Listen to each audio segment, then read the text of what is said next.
Hi, and welcome to another episode of Hot Takes with me, the Silver Fox. And this was a story I meant to do the other day, and for some reason never got round to it. And it sort of come up as a flash again on my list.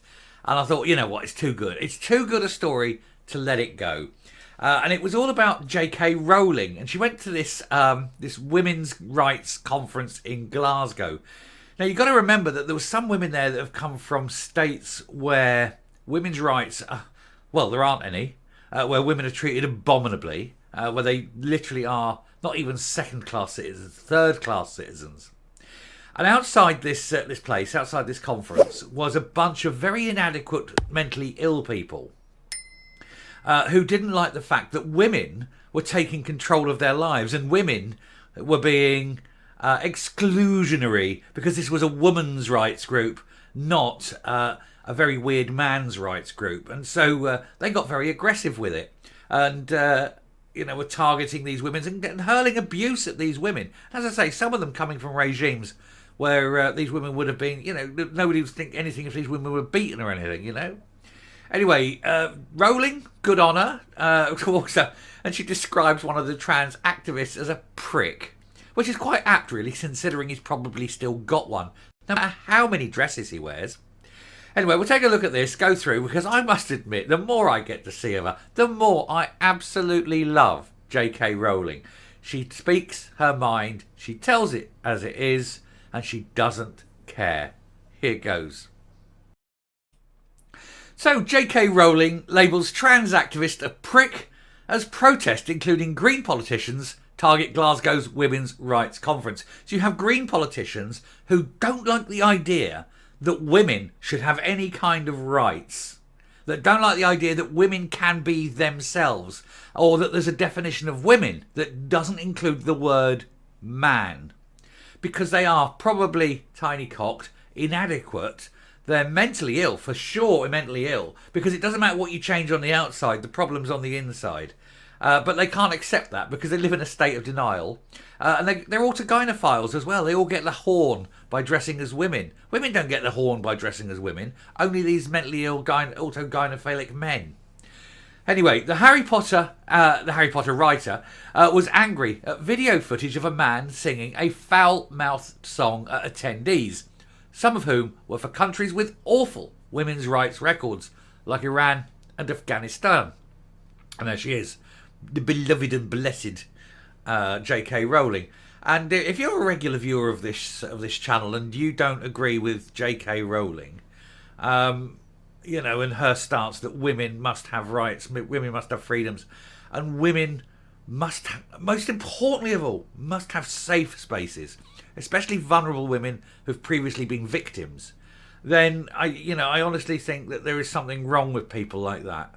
No one is stopping no one's taken any rights from trans people.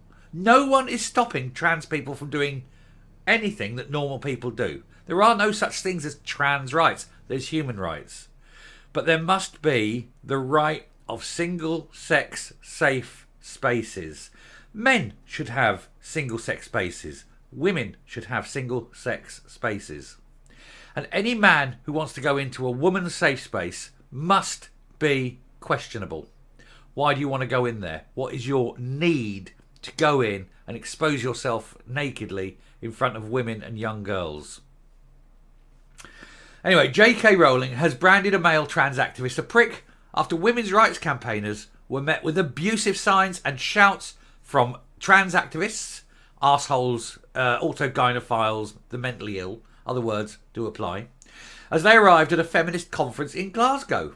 Anonymous organisers behind the Glasgow Trans Rally. Of course they're anonymous. They don't want anyone to know because they're ashamed of it, really. They'd attempted to shut down the 3-day Philia conference, which features people from around the world, including the likes of Iran and Afghanistan, discussing topics including female genital mutilation. Here's the thing. Everyone's going on about, female genital mutilation bad. True, is terrible. And you get these guys on the street who seem to think it's okay. We go in with their male genitals, and yet 99%, it is as high as that. 99% of trans, these weird men, will never. They always call themselves transitioning, rather than transitioned, no past tense, because 99% of them will never ever voluntarily have their cocks removed because they're not trans. They're autogynephiles.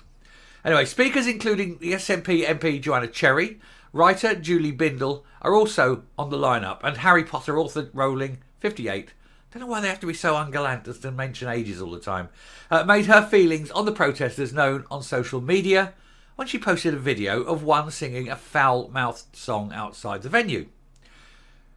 Writing on Zitter, she said, inside the venue, women from 35 countries discussed their sex-based issues and concerns, including the harassment and intimidation they face from men.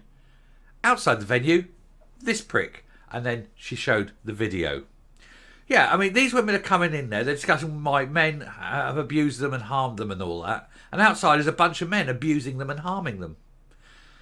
It's hate, surely. It's purely a hate crime. It's misogynistic. These men outside are actually, weirdly, misogynistic. They hate women so much, and yet they all want to be one. Isn't it weird? See what I mean about mental? They are absolutely bonkers mental. The conference had already caused controversy when city centre venue platform cancelled just 12 hours before it was due to start on Friday, amid a backlash online from trans activists, all 4 of them. Let's put all the trans activists in the room with all the women activists and see who comes out alive. But solicitors got the decision reversed, citing the Equality Act. Of course it is, and then they shit themselves. Because the great thing about the Equality Act is it's so powerful. Do you know what the maximum prison term, if you break the Equality Act, is? There is no maximum prison term. Do you know what the maximum fine is if you break the Equality Act? There is no maximum fine. Breaking the Equality Act is seriously bad. It can end up... a director of a company, for example, could end up getting 5 years and £1 million fine. Seriously. That's how powerful it is. Which is why I say to one and all, everyone who watches the channel, read it. Learn it. And remember, the most important line in it is the thing that gives you the protection of just about anything you want to do. You are protected in law by your philosophical belief. And it is my philosophical belief that any individual with an XY chromosome is a man. And I will address them as such, and I refuse to join in any lie or any falsehood that indicates that those men are women. And I'm protected in law by that because it is my deeply held philosophical belief. Anyway, all attendees arrived at Argyle Street venue on Friday. A group of 40 to 50 sad wankers shouted at them and held up signs saying, "Keep TERFs out of Glasgow." How about keeping the mentally ill off the street and putting them into homes so they can be cared for and get the psychological help that they obviously need? He said transphobia kills and hurts all women. No, trans people hurt women. No trans has ever been killed by a woman. Right? Conference attendee Denise, I thought that said Fanny. I honestly did, just for a second, and I thought that has got to be that. No, I won't. It's Famey, I think, from Leeds, who successfully took the Arts Council to Employment Tribunal after suffering harassment due to her gender-critical beliefs, objected to one of the most vocal activists outside the conference being a man. She tweeted, "Hectored by this man and his friends this morning heading into Fearla Conference, where 1,500 of us will be defending women's human rights." The male activist declined to speak, and none of the organisers would comment to the media, according to the Press Association. Yeah, they went up to these strange, weird, mentally ill men and said, "What do you want to say?" "Oh no, we all want to hide away because we're all ashamed of ourselves," which is why, of course, they all wear, masks. And there's one here, look, wearing the mask, because they're all scared. They're all scared.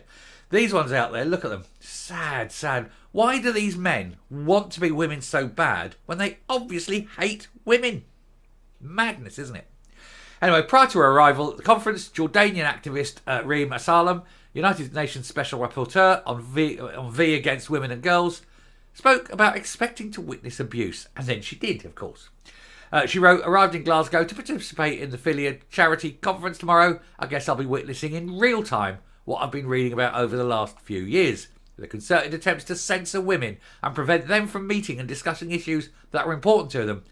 And women continuing to resist, as they always have. Well done to one and all who attended the conference, that's all I say." The protest was attended by at least 2 Scottish Green politicians, transgender Glasgow councillor and mental patient Mr. Elaine Gallagher, don't care what he calls himself. It is a major feminist organisation. I would like for the festival to go ahead without that slant. Yes, the slant of being feminist. He hates that, doesn't he? With his sitting there in his little pretty dress, little A-line dress and his cock. And he hates women. He doesn't want women to have a conference. How very weird.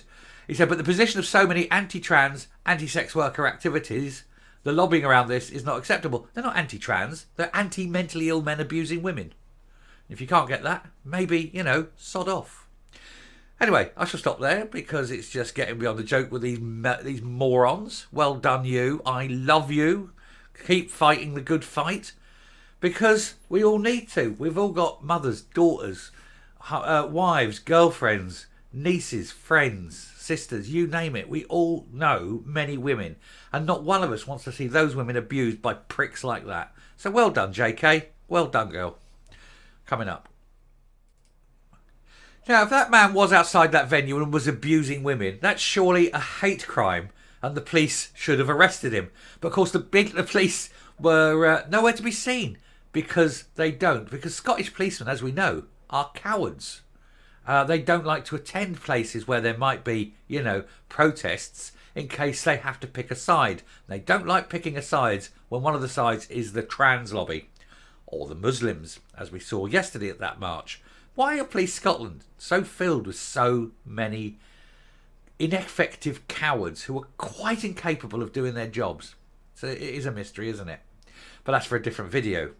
But yeah, more typical abuse of women by inadequate men. Sad, isn't it? Anyway, thank you very much for watching. I hope this has earned a subscription. If you haven't already subscribed, certainly hit the like button, please. And until next time, stay safe, stay well, and let's all stand with JK and women's rights, and let's keep women protected from weirdos like this, who I think end up one day harming them. Bye.